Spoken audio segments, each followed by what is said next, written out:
जय श्री राम। आइए आप सब सुनने माघ गुप्ता नवरात्रि व्रत कथा। यह कथा सुनते ही दूर होगी दरिद्रता। दुर्गा माता की जय, लक्ष्मी माता की जय, विष्णु भगवान की जय। अगर आपको वीडियो पसंद आए तो लाइक, शेयर और सब्सक्राइब जरूर करें। माघ गुप्ता नवरात्रि व्रत कथा आरंभ करते हैं। प्राचीन काल की बात है। एक नगर में एक अत्यंत निर्धन ब्राह्मण परिवार रहता था। ब्राह्मण और उसकी पत्नी मां दुर्गा के परम भक्त थे, परंतु गरीबी के कारण वे ठीक से देवी की आराधना और व्रत नहीं कर पाते थे। उनके घर में अन्न तक का अभाव रहता था, फिर भी वे मन ही मन मां का स्मरण करते रहते थे। एक वर्ष माघ मास के शुक्ल पक्ष में गुप्त नवरात्रि आई।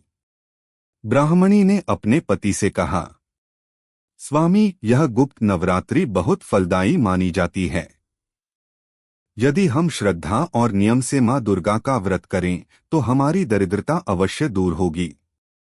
ब्राह्मण ने संकोच से कहा, हमारे पास न तो पूजा की सामग्री है और न ही अन्न, फिर व्रत कैसे करें? ब्राह्मणी बोली, मां भाव की भूखी हैं। हम केवल सच्चे मन से उनका ध्यान करेंगे। दोनों ने निश्चय किया कि चाहे कुछ भी हो, वे माघ गुप्ता नवरात्रि का व्रत रखेंगे। ब्राह्मणी ने 9 दिनों तक केवल एक समय जल और थोड़ा सा फल ग्रहण किया। प्रतिदिन प्रातः स्नान करके मिट्टी के दीपक में घी डालकर मां दुर्गा का ध्यान करती और दुन दुर्गाय नमः मंत्र का जाप करती। नवरात्रि के अष्टमी दिन रात्रि में मां दुर्गा ब्राह्मणी को स्वप्न में दर्शन देकर बोली, वत्से, तुम्हारी श्रद्धा और संयम से मैं प्रसन्न हूँ। कल प्रातः तुम्हारे घर स्वयं सहायता आएगी। तुम कन्या पूजन अवश्य करना। अगले दिन प्रातः एक सेठ उनके घर आया और बोला, मुझे स्वप्न में माता ने आदेश दिया है कि मैं इस घर की सहायता करूं।